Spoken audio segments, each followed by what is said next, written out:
estudio y necesito hacerlo bien. Ok.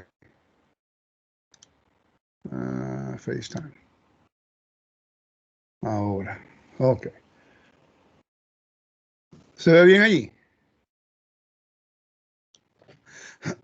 Ok, perfecto. Buenos días aquí, buenas tardes allá. Un honor estar con ustedes. Y de verdad que para mí, cuando tengo el privilegio de poder hablar a los hermanos en todo el mundo acerca del templo, pues es algo que me emociona, ¿no? Saber que hay personas que están interesadas, no lo entienden, pero quieren escuchar un poco más. Vamos a hacerlo de esta forma, si no hay ningún problema. Me gustaría hacer una introducción básica. No sé cuántos de ustedes han estudiado el templo anteriormente, o si me han escuchado alguno. ¿Cuántos de ustedes han escuchado algunos de los estudios que yo tengo en referencia al templo? Ok. ¿Algunos de ustedes han tomado el curso que yo tengo del templo? ¿Algunos de ustedes? Ok. Vamos a hablar en referencia a la función del templo. ¿Cuál es la función del templo? Y después lo que vamos a hacer es conectar algunos eventos del Nuevo Testamento con el templo. ¿Ok? Porque yo creo y pienso que la mejor manera, de un segundo, familia, que hice esto un poquito al revés, tengo que acomodarlo mejor. Yo pienso que la mejor manera de poder entender la función del templo es de saber cómo es que podemos conseguir la evidencia del templo en el Nuevo Testamento. Hay una desconexión entre lo que nos enseñaron a nosotros y lo que el Nuevo Testamento verdaderamente quiere decir o nos está diciendo. Y el problema es el contexto cultural, histórico, y lo que representa el templo. Eso es algo que tristemente muchas personas no están al tanto de ella. Desafortunadamente, tenemos personas que argumentan la razón del templo basado en las ideologías y en la teología que hemos aprendido en el sistema religioso. Y eso lo entiendo y es lógico, ¿no? Pero hay cosas que no, que en el fuera de su contexto cultural y su función, no lo vamos a entender en el mundo de vista occidental. Tenemos que considerar el contexto de ese momento y en la Biblia para poder trazarlo desde Génesis hasta el libro de Apocalipsis. Y yo, por favor, tengan un poquito de paciencia conmigo, porque en hablar en estas cosas, a veces pues los sentimientos emocionales de lo que nosotros conocemos, a veces se meten en el medio de escuchar lo que es la evidencia. Y nosotros pues escuchamos, estudiamos, validamos, verificamos y después tomamos una decisión. Y lo que quiero es que no crean nada de lo que les digo, sino que lo validen todo, porque es importante. Eso siempre lo digo, siempre lo diré. Y es parte del desarrollo de un creyente, de validar la información. Y si yo estoy equivocado, lo cambio. No hay ningún problema. Eso es parte de la situación que estamos hoy día. Pero la información es tanta que ahora estamos tratando de buscar cuáles son los recursos que validan la información o lo que queremos aprender del templo, ¿ok? Así que ahora lo que voy a hacer, quiero dedicar los primeros 30 minutos. Tengo 2 horas. Me gustaría quedarme más, pero tengo 2 estudios más de 2 horas que tengo que hacer hoy. Uno en inglés y después en español en la noche. Por cierto, si quieres regresar en la noche, es que es muy tarde ya. Olvídalo. Ya están durmiendo. Perdón, pero va a estar grabado, ¿ok? ¿Me puede hablar, hermano, con una oración, por favor? Habla con una oración.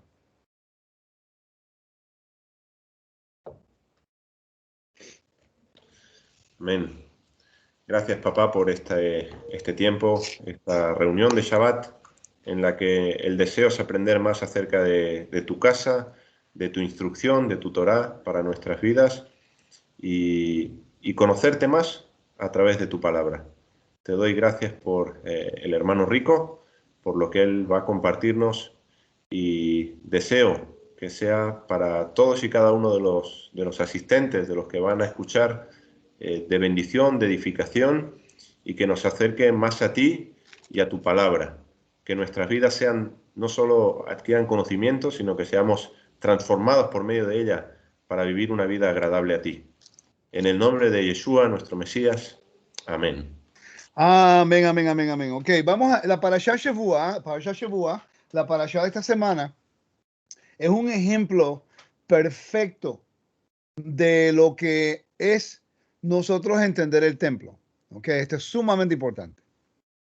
Porque vamos al capítulo 16, versículo 18 del libro de Deuteronomio. Te voy a probar bíblicamente cómo si no entendemos el templo no vamos a poder trazar estos puntos jurídicos, legales, bíblicos, constitucionales. Y esa es la pregunta que quiero hacerle a ustedes. ¿Cuántos de ustedes nunca han estudiado la Torá? No como no como un libro dogmático teológico, sino como un documento constitucional de Israel, una constitución, un tratado, un convenio, ¿no?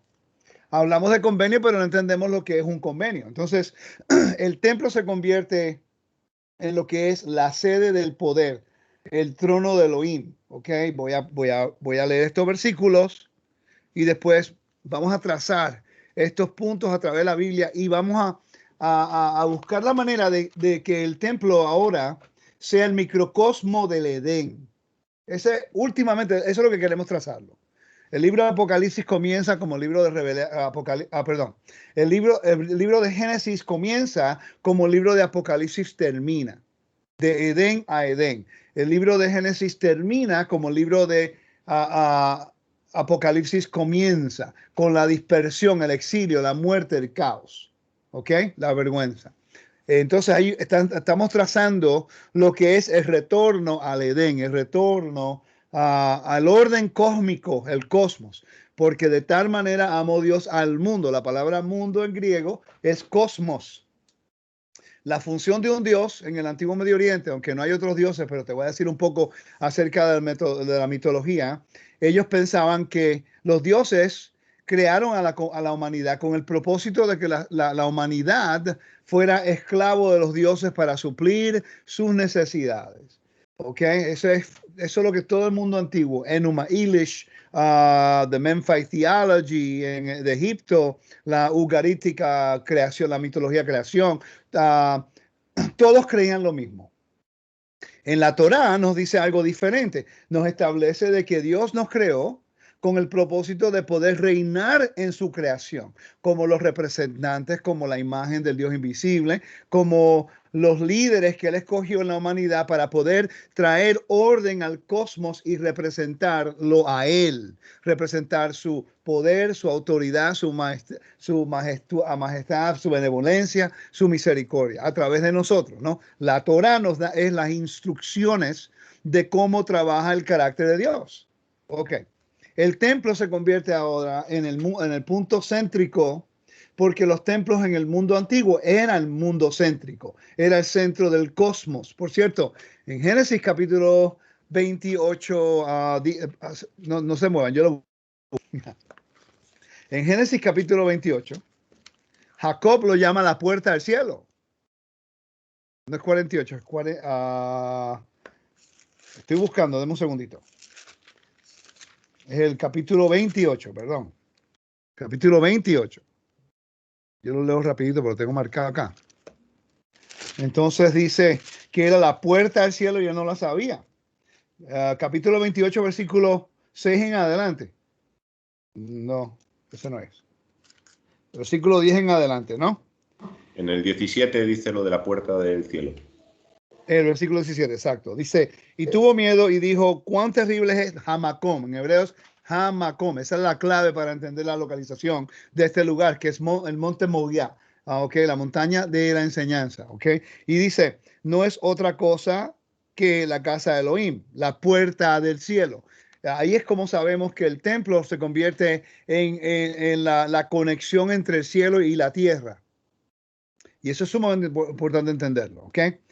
El Eterno en su misericordia establece un gobierno en la tierra en la cual Él se convierte en el soberano para Él reinar.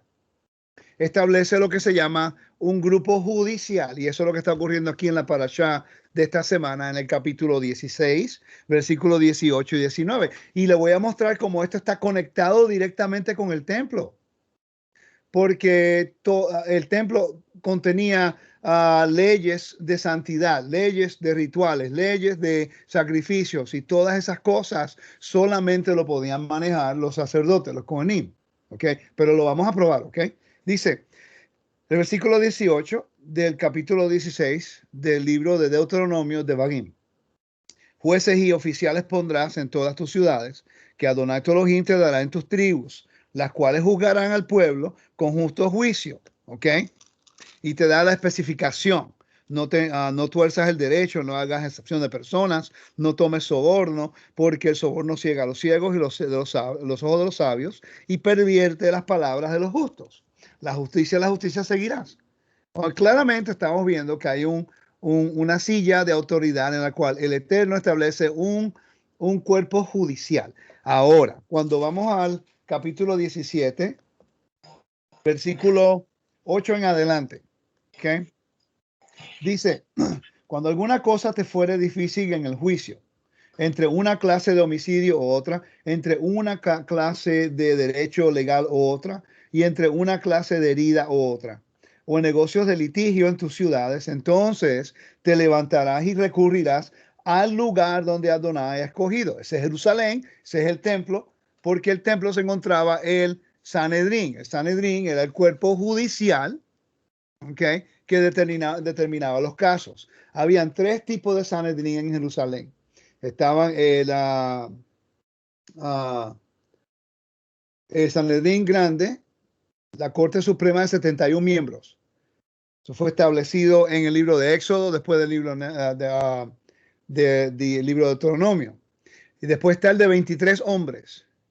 Y después está el de 3 hombres. Cada uno de esas tres cortes tiene unas funciones diferentes.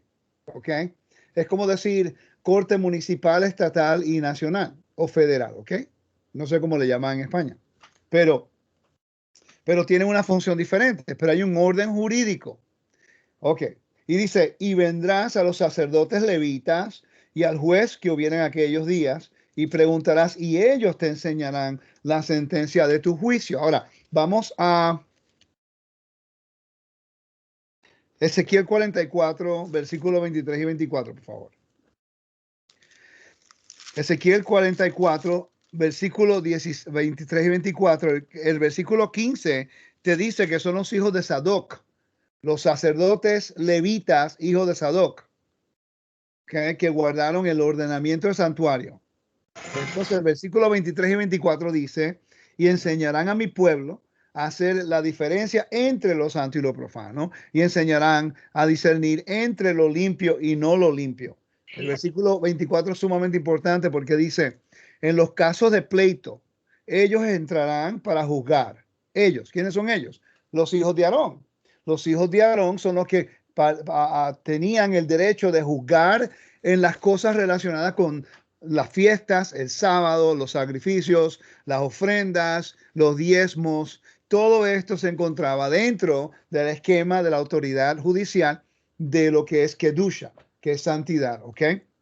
Versículo 24. En los pleitos y en caso de pleitos, lo mismo que habla de Deuteronomio, lo está hablando Ezequiel. Dice, y en los casos de pleitos, ellos entrarán para juzgar.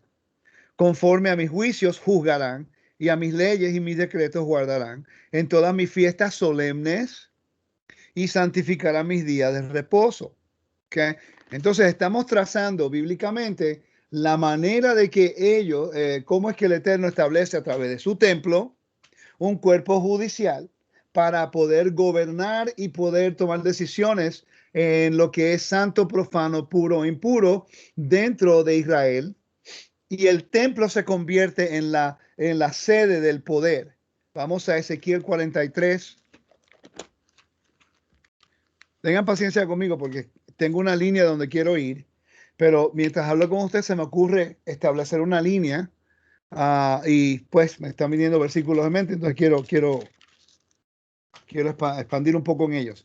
El versículo 6, 7 dice de Ezequiel 43. Y oí uno que hablaba desde la casa, y un varón estaba junto a mí, y me dijo, hijo de hombre, este es el lugar de mi trono, el lugar donde posaré las plantas de mis pies. en la cual habitaré entre los hijos de Israel para siempre. Y nunca más profanará la casa de Israel mi santo nombre, ni ellos en sus reyes, ni con sus fornicaciones, ni con los cuerpos muertos de sus reyes en sus lugares altos. Entonces, el templo, lo que están viendo en la pantalla, se convierte en el trono de Dios, donde ha descansado sus pies. Entonces, el versículo, vamos a leer ahora el versículo 10 en adelante. Y este es el reto para ustedes. Porque, una pregunta, cuando entramos a raíces hebreas, no sé cuánto tiempo ustedes llevan guardando Torah y entendiendo la Torah y las raíces hebreas. Y ustedes saben que en este tiempo que llevan haciendo esto, la gran cantidad, una avalancha de información y a veces se confunden. Porque, y lo digo con todo respeto, por favor, hemos cometido un error. No hemos buscado un maestro. ¿Ok? Yo me busqué mi maestro 12 años atrás, 11 años atrás, Joseph Good, porque, y ya yo estaba establecido como maestro, ¿no? Pero yo entendía que había algo que yo necesitaba para continuar desarrollándome una línea que me diera una base sólida en mi entendimiento bíblico que puedo trazarlo a través de la Biblia. Eso es lo que yo quería. No quería escuchar a una persona decir una opinión, tener una opinión, y después yo tengo que buscar la definición de una palabra y crear un dogma basado en una palabrita. Yo me cansé de hacer eso, ¿ok? Y yo dije, yo quiero aprender más, yo quiero tener una mejor base. Y me ha ayudado mucho enfocándome en el templo, porque en hebreo se dice, Ki mitzion tetzeh Torah. Eso es algo que todo el mundo entiende. De Sion saldrá su Torah, y de Jerusalén la palabra de Adonai. Bueno, está hablando del templo. De ahí donde sale todo. Pero es el área que menos estudiamos. Y yo pienso que por eso hay tanto caos dentro de nuestros rangos, porque cada persona tiene una idea de lo que es santo, una idea de lo que es profano, una idea de lo que es común, una idea de lo que son las fiestas, una idea de lo que es un calendario. Entonces, pero aquí claramente en Ezequiel 44 nos dice que solamente ciertas personas tienen esa autoridad. No estamos hablando de religión, estamos hablando de jurisdicción. Jurisdicción, es sumamente importante. El versículo 10 del capítulo 43 dice de esta forma. Dice, tú, hijo de hombre, muestra a la casa de Israel esta casa. Ya estamos viendo que la palabra casa en Ezequiel capítulo 43, versículo 10, es una expresión idiomática para el Beit HaMikdash, la casa de la presencia, el templo. Esto contesta la respuesta acerca del aposento alto cuando los discípulos fueron en el día de Pentecostés. Todo el mundo piensa que eso era una casa regular, pero eso, la evidencia no apoya esa teoría, porque la palabra aposento alto representa el templo que se encontraba en Jerusalén. Pues, vean la página aquí, la imagen. De un segundo. Y aquí estamos viendo, no te estoy escuchando por la música. Si dices algo, levanta la mano, ¿ok? Para verte. Pero estamos viendo desde el Monte de los Olivos. Hágame así si se ve. ¿Se ve bien? Ok. Aquí estamos viendo nosotros el aposento alto, que es el templo. Cuando entendemos lo que es el vocabulario, la topografía, la geografía, ahora podemos entender que no eran 3,000 personas en una casita pequeñita en el primer siglo. Era la casa, que es el templo, el aposento alto. Inmediatamente ya contestamos esa pregunta, solamente entendiendo topografía. ¿Okay? Entonces, dice el versículo 11, y si se avergonzaren de todo lo que han hecho, hazles entender el diseño de la casa, su disposición, sus salidas, sus entradas, todas sus formas y todas sus descripciones y todas sus configuraciones y todas sus leyes, descríbelo delante de ellos, de sus ojos, para que guarden toda su forma y todas sus reglas y las pongan por obra. El versículo 12 es sumamente importante.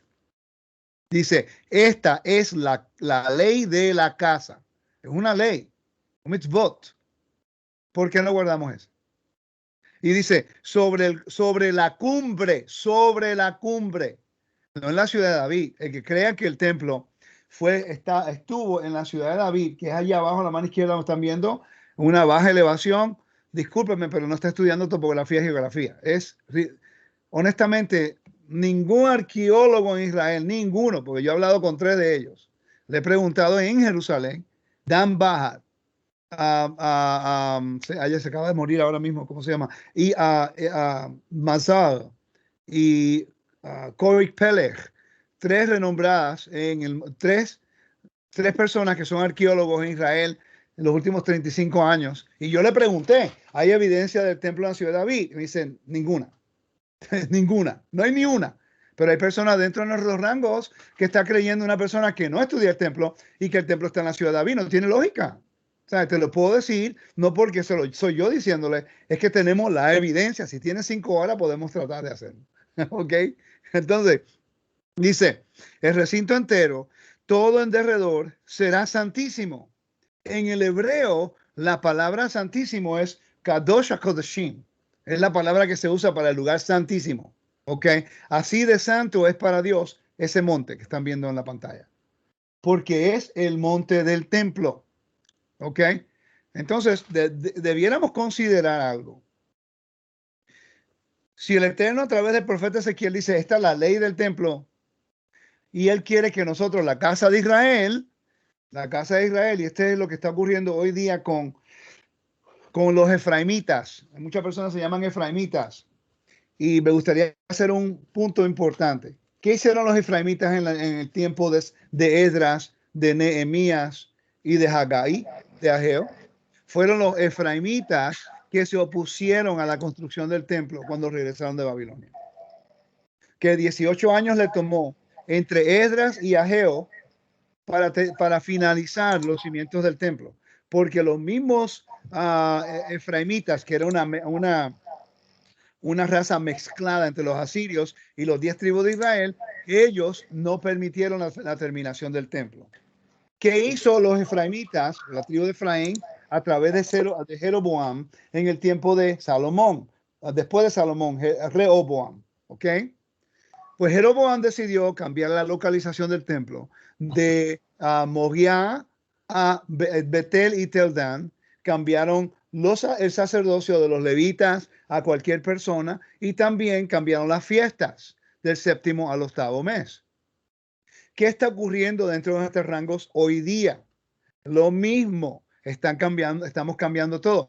Y yo digo, Dios mío, pero ¿qué jurisdicción tenemos nosotros de cambiar las cosas santas? Esa es mi pregunta. Yo entiendo y yo conozco y sé que cada persona quiere guardar la Torá y quiere ser obediente. Esto no lo estamos dudando. Pero no podemos cambiar una ley, un estatuto, un decreto que Dios estableció solo porque a nosotros nos parece que los judíos no lo están haciendo de acuerdo como nosotros pensamos. Eso no tiene lógica. Es como decir yo ir a su país, a España. Y porque yo soy descendiente de los sefarditas de España y mi familia vino de las Islas Canarias y pues éramos españoles, el abuelo de mi papá era español, yo lo conocí cuando tenía hasta 5 o 6 años, pues eso me daría el derecho de ir a tu país, cambiar tu constitución, cambiar tus fiestas, cambiar tu cultura, cambiar tu idioma. Es ilógico. ¿Ok? Entonces, ¿por qué entramos a la Torá y en vez de buscar la consistencia bíblica de las cosas representan y significan, tenemos, yo creo que un hábito porque lo aprendimos en el sistema religioso y eso fue una base que tuvimos, ahora estamos tratando de ir a otro nivel, ¿no? Aprendiendo de cómo entender la Biblia sin minimizar algo, sino entenderlo primero antes de tomar una mejor decisión.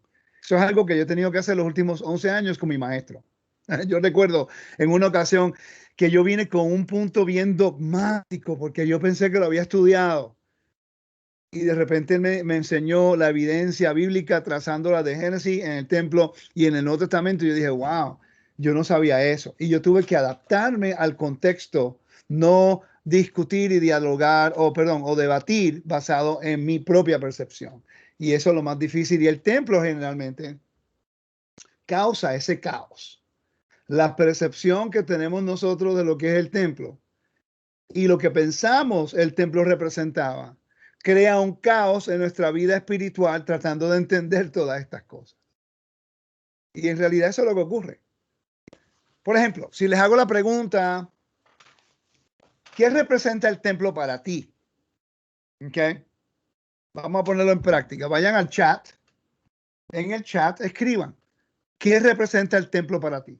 Vamos a esperar un minuto para que así tener una idea, porque yo tengo una idea donde quiero ir, pero yo estoy seguro que la respuesta me va a ayudar a validar eso que quiero ir. ¿Qué representa el templo para ti? ¿Ok? A ver qué dicen.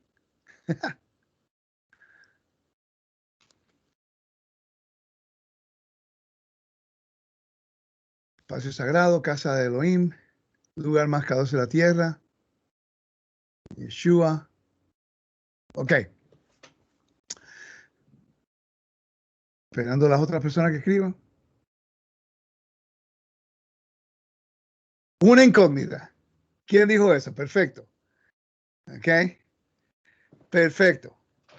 Ese es el problema y es común.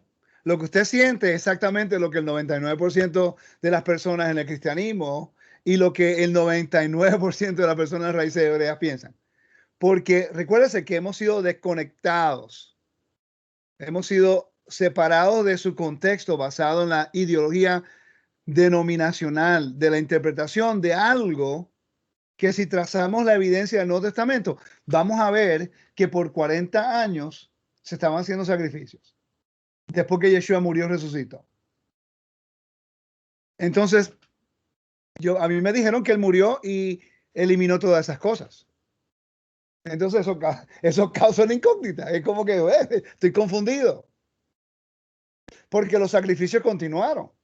Y eso se puede probar fácilmente. ¿Ok? Vamos a ir allá rapidito. ¿Ok? Vamos a Hechos, capítulo 3, versículo 3. Hermano Marcos, me ayudaste, porque exactamente eso es lo que estaba buscando para tener una idea por dónde irme ahora. Vamos a tratar de hacer lo mejor que yo pueda en el tiempo que tengo de aclarar algunas incógnitas para ustedes, ¿ok? Primero es esto. Cuando usted piensa el templo, ¿usted piensa en vida o muerte de animales? Lo primero que la gente piensa es muerte, muerte, muerte, muerte, muerte, muerte, muerte. Ese es el problema, que el templo representa la esfera de la vida. ¿Dónde está? Ok, aquí. El templo representa la esfera de la vida. Esa es mi metodología, ¿ok? La Biblia está escrita de una forma bien peculiar. Está basada en convenios. Justicia y bondad. Lo que leímos ahora mismo en Deuteronomio es que una persona que vive en el reino de Elohim tiene que juzgar con justicia y con bondad. Traemos honor al Creador por nuestra conducta. Somos una nueva creación en el Mesías cuando hacemos inmersión. Ahora somos una nueva creación a través de Yeshua para adorar a Dios como la imagen de Dios en la tierra, como un Adán restaurado. Después, la vida del caos se convierte en una vida del orden dentro del convenio. Y guardamos los espacios sagrados, que es el Shabbat, que es las fiestas, que es comer limpio y las cosas que se llaman moralmente pura. Ahora, dentro de la esfera se encuentra vida, orden, Edén, santidad. A través del convenio, a través de la justicia de Dios, que nos da honor, la nueva creación de muerte, de la esfera de la muerte a la esfera de la vida, nos ayuda a entender el orden de Dios a través de sus espacios sagrados, que nos guía a entender el carácter del nombre, lo que Edén se supone que sea, el orden de Dios, la santidad de Dios, la paz de Dios, y lo que nos mantiene dentro de la esfera, miren aquí repito, dentro de esta esfera, es la obediencia a todas estas cosas aquí.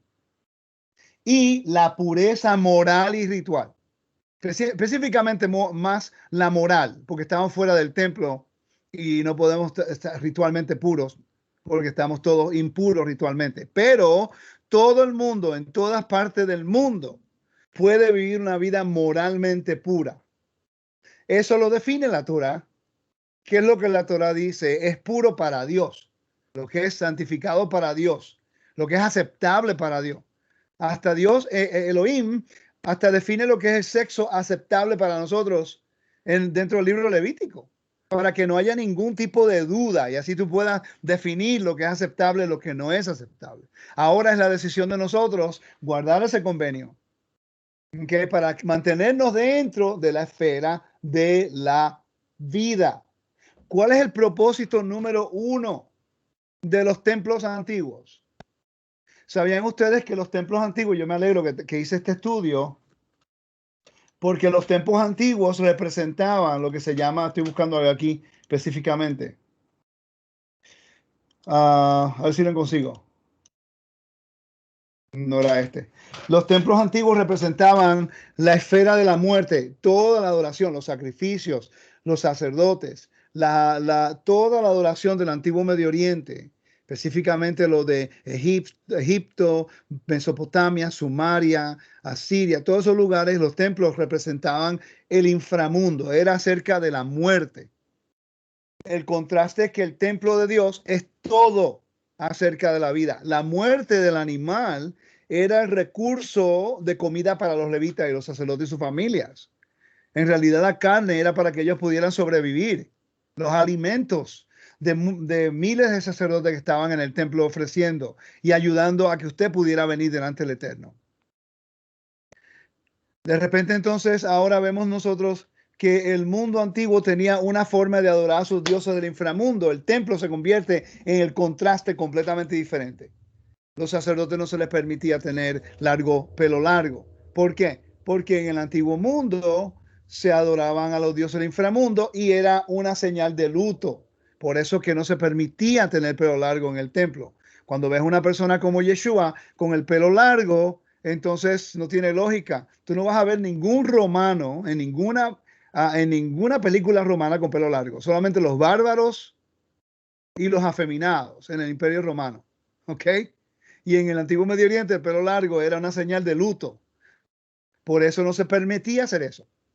¿Por qué no permitieron a Aarón a rasgar sus vestimentas, que es la forma de hacer luto en Israel cuando sus hijos murieron en el tabernáculo? Porque él es el sumo sacerdote que representa a Dios en la tierra, la esfera de la vida, y él pudo tener luto más tarde, pero en el templo no podía rasgar sus vestimentas porque está representando ahora lo que es la muerte en vez de la vida. No se le permitió. ¿Okay? No hay mujeres permitidas en el templo ser sacerdotisas, porque en el antiguo Medio Oriente las mujeres de Egipto o Mesopotamia o en Corinto, en primera de Corintios nos habla acerca de la idolatría, y estaba Corinto, que es el monte donde estaba el templo de Afrodite, y allí habían sacerdotes, hombres y mujeres, que acometían fornicación, que era sexo ritual, sexo dedicado a la diosa de fertilidad. Eso no se puede permitir en Israel, y por eso las mujeres de Israel se suponía que fueran vírgenes, para que no dijeran que el Dios de Israel se enfoca en lo que es rituales de fertilidad. Y todo en el templo relacionado con la vida y no con la muerte. Eso es sumamente importante. ¿Ok? ¿Tiene sentido hasta el momento? ¿Están conmigo? Entonces, el templo, ¿sabían ustedes que el templo estaba diseñado como el jardín en Edén? Como el jardín de Edén. En Primera de Reyes nos dice que las puertas estaban diseñadas, las paredes estaban diseñadas como el jardín de Edén. Ahora tenemos nosotros claramente y entendemos por qué Génesis, cuando Elohim puso a Adán en su jardín, le dio función y trabajo. La palabra trabajar y labrar, ¿ok? Guardar y labrar. La palabra para labrar, o yo creo que para labrar, avodá, es la palabra avodá en hebreo. La palabra avodá en hebreo es exactamente la palabra que se utiliza para demostrar la labor de los sacerdotes en el templo durante el Amidá o el Tamid, la ofrenda diaria en la mañana. Ese es el trabajo de los sacerdotes, avodá. ¿Por qué los sacerdotes vestían de blanco? Porque ellos representan el espacio sagrado donde en Edén no existe el pecado, por eso representa blanco. ¿Ok? Donde la esfera de la vida siempre... Los leprosos no se permitían en el templo. Los leprosos no podían entrar ahí. ¿Por qué? Porque es la esfera de la vida. Entonces, para que un leproso pudiera entrar, tenía que pasar por un ritual de transición. Tenían que ser tocados o rociados con una sangre. Por eso el ritual del sumo sacerdocio cuando fue cuando fue, ¿cómo se dice? Nombrado sumo sacerdote, le pusieron aceite y sangre en el oído, en el dedo gordo de la mano y el dedo gordo del pie. Lo mismo ocurre cuando un leproso es sanado y ahora tiene que pasar por el proceso de ritual de transición, de incorporación. Está fuera de la ciudad, está fuera de la comunidad, básicamente es un hombre muerto caminando, ¿ok? Porque representa la esfera de la muerte. Pero si es sanado, entonces tiene que pasar por el procedimiento de pureza. Entonces él pasa por 8 días en la cual tiene que después hacer el ritual de transición para ser partícipe ahora de todos los beneficios del convenio. Pero antes de eso no puede estar dentro.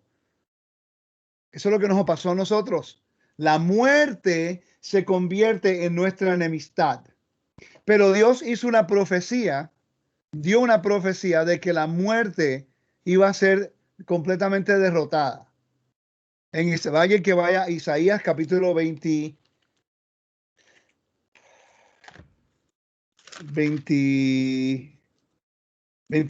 8. A ver cuál es, porque siempre se me olvida cuál es. Lo cito casi toda la semana, porque estoy haciendo un estudio de esto. 26:8. No. Ok. 25:8, ese. 25:8. Destruirá a la muerte para siempre. Que eso es lo mismo que tú lees en 1 Corintios 15, versículo 54. Y lo mismo que lees en Apocalipsis 7, 17 y 21:4. La muerte es lo que nos separa a nosotros del jardín del Edén. Por eso Adán fue exiliado. Cuando Adán fue exiliado del jardín es porque ahora muere y nada de muerte puede prevalecer dentro de la esfera de la vida de Dios. Por eso es que Dios dice, tú quieres entrar a mi pueblo, tienes que purificarte y santificarte para que puedas entrar. Él quiere que la humanidad venga, pero ¿cómo puede la humanidad entrar al espacio sagrado si todavía están en la esfera de la muerte? ¿Tiene lógica hasta el momento? ¿Ok?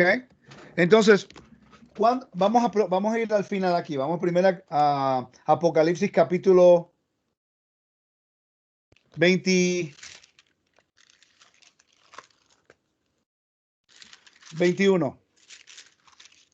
versículo 1 al 4.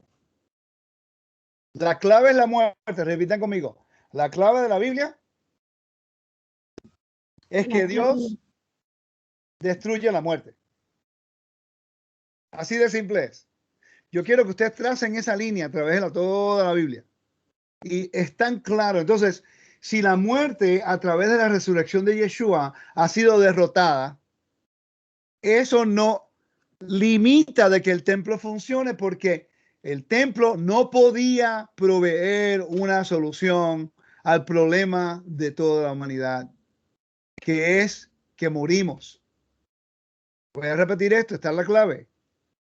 Okay. El templo es el lugar de adoración, el templo de acercarse a Dios. El templo es para entender su santidad, el templo para entender su convenio, el templo para entender su justicia, el templo para entender su bondad, el templo para entender su misericordia. Ahora, ninguna persona que pecare en rebelión voluntariamente tenía accesibilidad a Dios porque no habían sacrificios para restaurar esa relación íntima.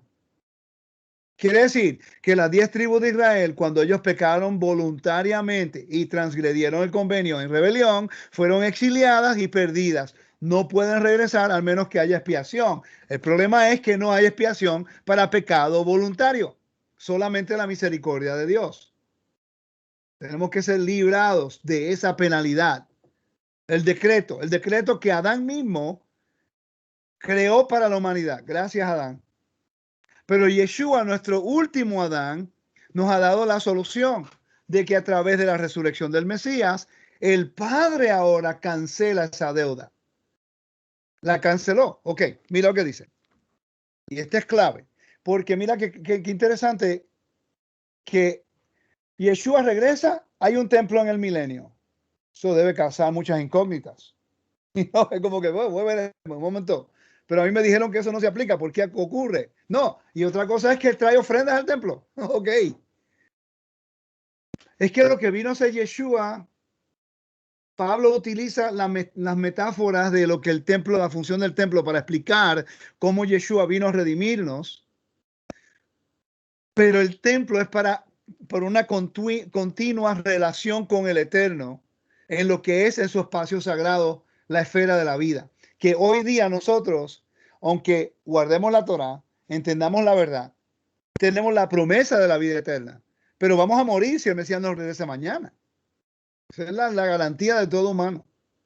La diferencia entre nosotros y el mundo es que tenemos la garantía a través de Yeshua que Él nos dio el regalo de la salvación, algo que la Torá no te puede proveer. Por eso es que Romanos dice que fuera de la justicia de Dios ha llegado fuera de la Torá. Porque la Torá no podía brindarte la solución al problema más severo de la humanidad, que es la muerte. Solamente te ayudaba, cubría tu transgresión, pero igualito después morías. Abraham, Isaac, Jacob, Josué, José, todos murieron. Moisés, que vio a Dios cara a cara. Panim Hapanim, habló con Dios cara a cara. No que lo vio, pero sino que habló con él. ¿Ok? De repente muere. Ahora entonces tenemos que entender qué es lo que la función del templo es para continua relación íntima y poder entrar en la santidad de Dios. Pero si cometemos pecado moral voluntariamente, por eso es que el adulterio es voluntario, es como tú no caminas por la carretera y dices, ay, cometí un gran error, no sé cómo pasó, cometí adulterio. No, eso no pasa así. El adulterio es premeditado. La viste, te gustó, la codiciaste, hasta mentiste para acostarte con ella. O sea, hello.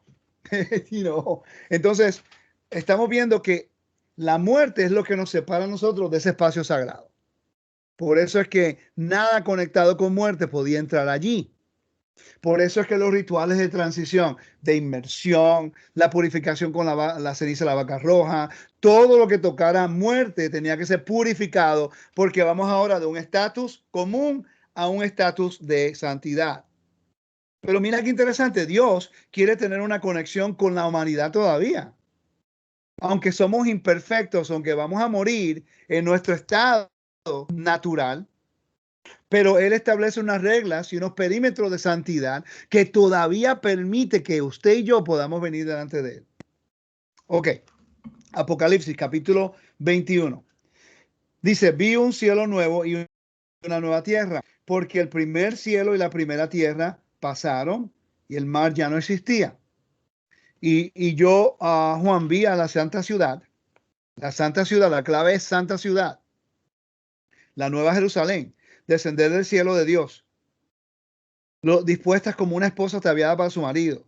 Y a una gran voz del cielo que decía, aquí el tabernáculo de Adonai con los hombres, y él morará con ellos. Pero ¿cómo puede morar Dios, el Padre, con la humanidad en un mundo caído donde la muerte existe? El tabernáculo tenía unas reglas extremas en la cual la muerte no podía ser permitida dentro del tabernáculo y el campamento. Por eso es que Dios purificó y santificó todo el campamento, a la gente, el tabernáculo, todo, para entonces Él poder morar entre ellos. Es la pureza moral lo que nos separa. ¿Qué ocurre cuando hay adulterio o cuando hay pedofilia, cuando hay cosas morales tan groseras? ¿Qué ocurre? La familia se separa, la propiedad se divide y alguien tiene que irse de la propiedad. Literalmente estamos viviendo nosotros lo que es romper un convenio en nuestros matrimonios y en nuestras relaciones íntimas que tenemos con personas. ¿Ok? Y dice, y oí gran voz de ella, yo leí ese. Ok, dice, Él morará con ellos y ellos serán su pueblo y Dios mismo estará con ellos como su Dios. Enjugará, oiga esto, te está citando Isaías 25:8. Enjugará Dios toda lágrima de los ojos de ellos y ya no habrá muerte, ni habrá más llanto, ni clamor, ni dolor, porque las primeras cosas pasaron. Vamos a seguir leyendo, porque lo de la pureza moral se va a ver aquí. Dice, el que estaba sentado en el trono dijo, he aquí yo hago nuevo todas las cosas, y me dijo, escribe, porque estas palabras son fieles y verdaderas. ¿Ok? Voy a brincar al versículo 7. Dice, el que venciere heredará todas las cosas, y yo seré su Dios y él será mi hijo. Pero los cobardes e incrédulos, los abominables, los homicidas, los idólatras y todos los mentirosos, los homicidas, los abominables, los fornicarios, los hechiceros, los idólatras y todos los mentirosos tendrán su parte en el lago que arde con fuego y azufre, que es la muerte segunda. Estamos viendo aquí que cuando la muerte sea completamente derrotada, entonces Dios puede morar en la tierra de nuevo, porque se convierte en el Edén que él quería en Génesis capítulo 1. El templo se convierte en toda la tierra. Por eso no habla de un templo físico después del milenio. Porque es regresando a su origen, regresando al Edén. Esto tiene sentido, familia. ¿Están conmigo?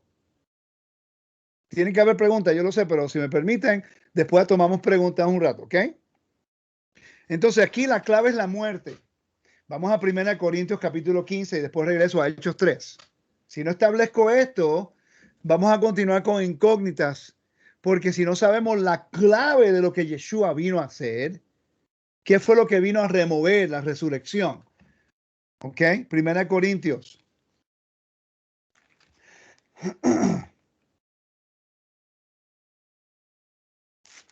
Capítulo 15. Versículo 20 en adelante. Mira la conexión y el contraste que hace Pablo hablando acerca de la resurrección. Yo les recomiendo que ustedes hagan su tarea y lean el capítulo 15 enterito. Es acerca de la resurrección. Ese es el mensaje número 1 de Pablo en 1 Corintios. Y hay una razón para eso. Recuérdate que Pablo, después él va para Jerusalén. Esto fue escrito antes de ir a Jerusalén. Tiempo y espacio en las cartas. Y cuando Pablo va a Jerusalén, allá él hace un voto nazareno. Entonces él no puede hablar en contra de los sacrificios si él va a hacer uno más tarde. ¿Ok? Por eso el tiempo es muy importante de entender esto. Ok, dice, pero vamos al versículo 20. Mas ahora Yeshua, o el Mesías, ha resucitado a los muertos. Primicia de los que durmieron es hecho. Porque por cuanto la muerte entró por un hombre, la clave aquí es la muerte, también por un hombre la resurrección de los muertos. Porque así como en Adán todos mueren, también en Mesías todos serán vivificados. Pero ¿por qué van a ser vivificados acerca de Yeshua? Porque Yeshua es el testigo de que el Padre tiene soberanía sobre su creación y tiene el poder sobre la vida y la muerte, que es exactamente lo que el mundo antiguo en sus templos estaban tratando de descubrir. ¿Quién tenía la autoridad sobre el mar? Porque el mar representaba la muerte, el caos, el exilio, el desorden. Por eso es que en Génesis capítulo 1 dice, en el principio creó Dios los cielos y la tierra, y el espíritu de Elohim. ¿Por qué tiene que decir que el Espíritu de Dios moraba sobre las aguas de la tierra del mar? Porque Él tiene dominio sobre el inframundo. ¿Ok? Ok. Entonces, para entender eso un poquito mejor, yo tengo un estudio que se llama ¿Qué es el lago de fuego? Yo creo que les puede ayudar en eso. Y también yo estaba haciendo este estudio. Me tomó 3 horas hacer este estudio hace poco, pero hoy es la versión corta. Y dice, versículo 23. Pero cada uno en su debido orden, Yeshua o el Mesías, las primicias, luego los que son del Mesías en su venida, luego el fin, cuando entregue el reino al Dios y Padre, cuando haya oprimido todo dominio y toda autoridad y potencia, porque preciso es que Él reine hasta que haya puesto a todos sus enemigos debajo de sus pies. El postrer enemigo que será destruido es la muerte, ¿ve? La clave. Porque todas las cosas las sujetó debajo de sus pies. Y cuando dice que todas las cosas han sido sujetas a él, claramente se aceptó aquel que sujetó a él todas las cosas. Pero luego que todas las cosas le estén sujetas, y la muerte ha sido destruida, entonces también el Hijo mismo se sujetará al que le sujetó a él todas las cosas, a Dios, para que Dios sea todo en todo. Entonces, si vamos al versículo 51, dice, he aquí os digo un misterio, no todos dormiremos, pero todos seremos transformados en un momento, un abrir y cerrar de ojos a la final trompeta. Por cierto, a la final trompeta te está diciendo de un momento clave durante el año. Si conocemos el templo, Pablo nos acaba de dar a nosotros una indicación de la venida del Mesías cuando va a ocurrir. No va a ser eminente en cualquier momento. Tiene un tiempo determinado, profético, basado en las fiestas del Eterno. ¿Ok? Y dice, porque se tocará la trompeta y los muertos serán resucitados incorruptibles y nosotros seremos transformados. Porque es necesario que esto corruptible se vista de incorrupción. Y eso habla acerca de la condición humana. Yo espero que no estén aburridos, ¿ok? Y dice, después el versículo 55 dice, ¿dónde está, oh muerte, tu aguijón? Perdón, espérate. El versículo 54 dice, y cuando esto corruptible se haya vestido de incorrupción y esto mortal se haya vestido de inmortalidad, entonces se cumplirá la palabra que está escrita. Sorbida es la muerte en victoria. Te está citando Isaías 25:8. ¿Dónde está, oh muerte, tu aguijón? ¿Dónde está, oh sepulcro, tu victoria? Ya que el aguijón de la muerte es el pecado y el poder del pecado, la ley, ¿ve? La Torá te enseña cómo Dios va a vencer la muerte y cómo mantenerte en el espacio sagrado para que podamos confraternizar con Dios. Entonces, ya sabemos cuál es el propósito del plan de Dios. ¿De qué? De eliminar la muerte a que la humanidad pueda regresar al espacio sagrado. Porque Dios quiere morar con nosotros en la tierra, pero no puede porque la muerte todavía tiene soberanía sobre su creación.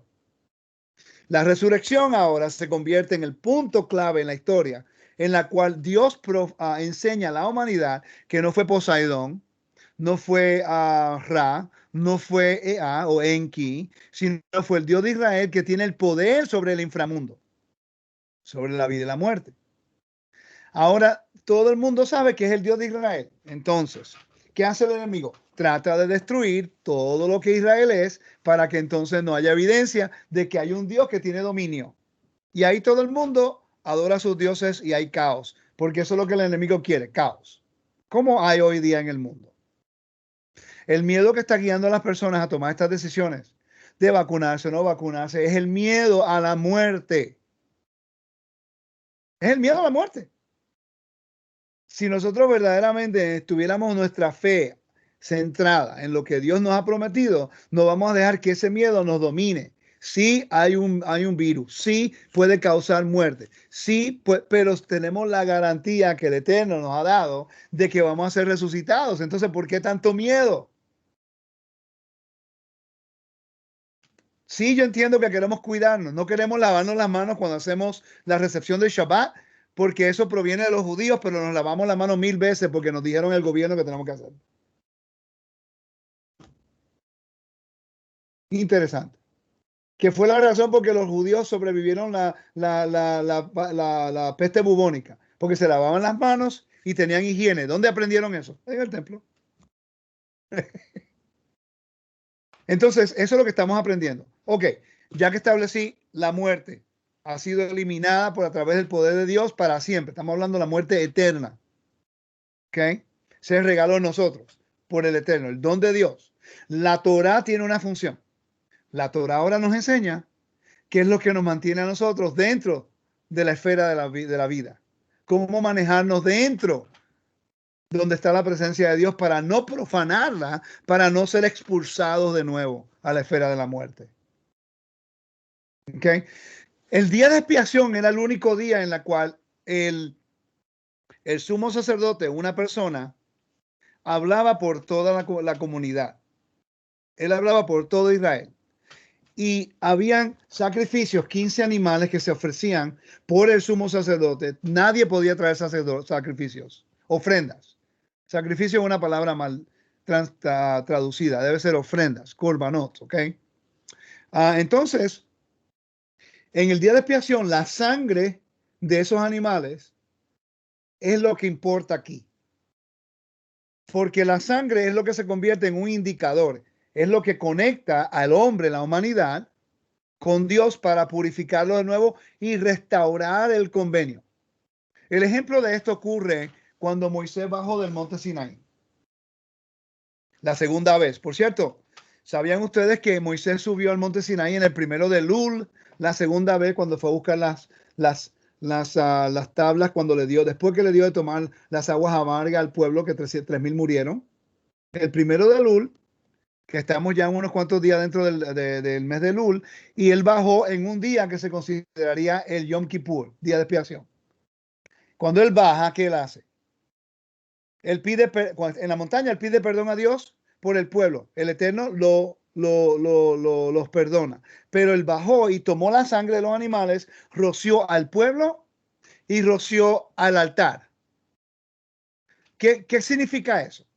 Que desde ese momento en adelante hacemos un contraste entre el templo de Dios y los templos paganos.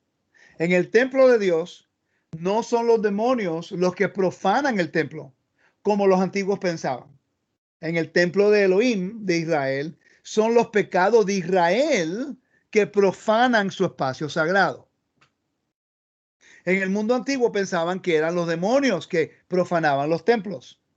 Ellos hacían sacrificios y untaban sangre en la imagen, untaban sangre en el altar, untaban sangre y lavaban las cosas con sangre en las paredes para que los demonios no los atacaran a ellos. En el templo, la sangre tiene una función completamente diferente. No es para que cubrirnos de los enemigos, de los demonios, porque los demonios no tienen potestad sobre los creyentes, porque estamos en convenio en la esfera de la vida y ellos representan la esfera de la muerte. No tienen potestad sobre nosotros. Ahora, la sangre que Moisés roció en ese día, en el día de expiación, es para nosotros crear el vínculo de una renovación de convenio, porque nuestras ofensas involuntarias han profanado el altar. Se llama contagio. Hay mucho hoy día de los eruditos hablando acerca de esto, como en el mundo antiguo, hoy lo estamos viviendo.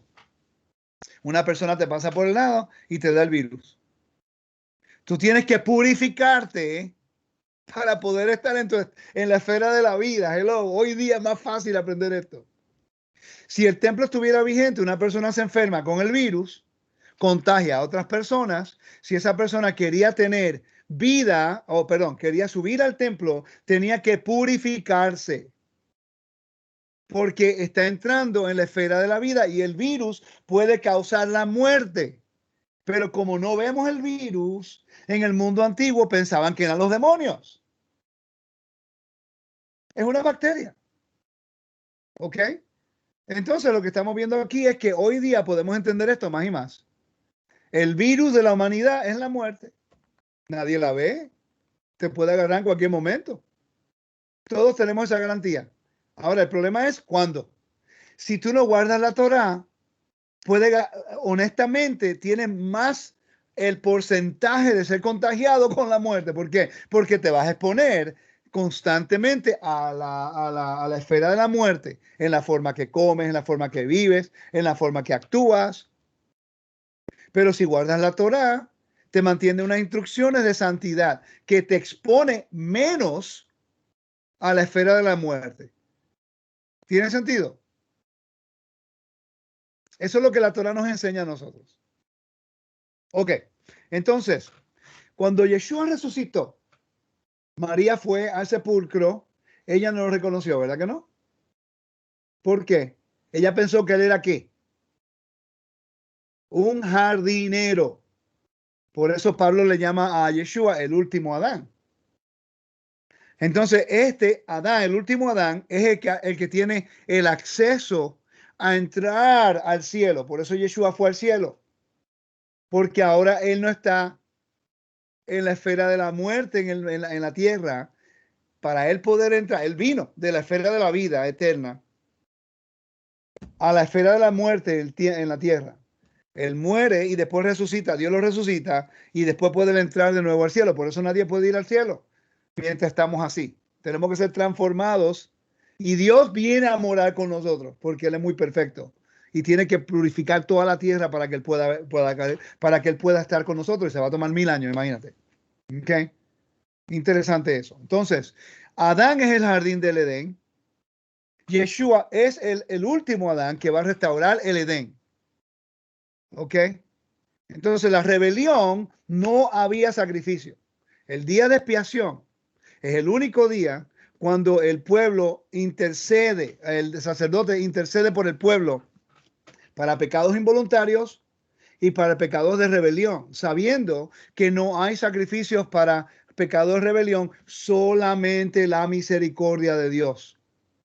Y a Dios le place, la sangre cubre eso. No lo elimina porque seguimos muriendo.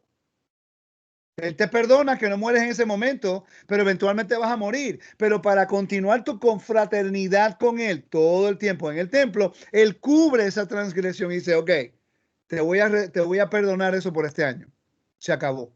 Ahora continúa mi Torah para que puedas entrar al templo. Continúa para que no profanes mi templo.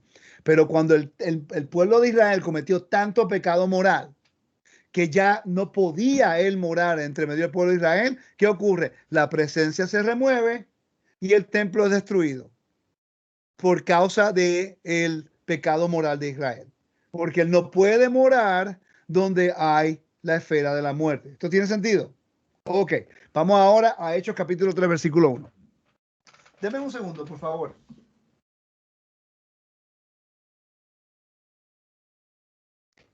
Tito. Tito.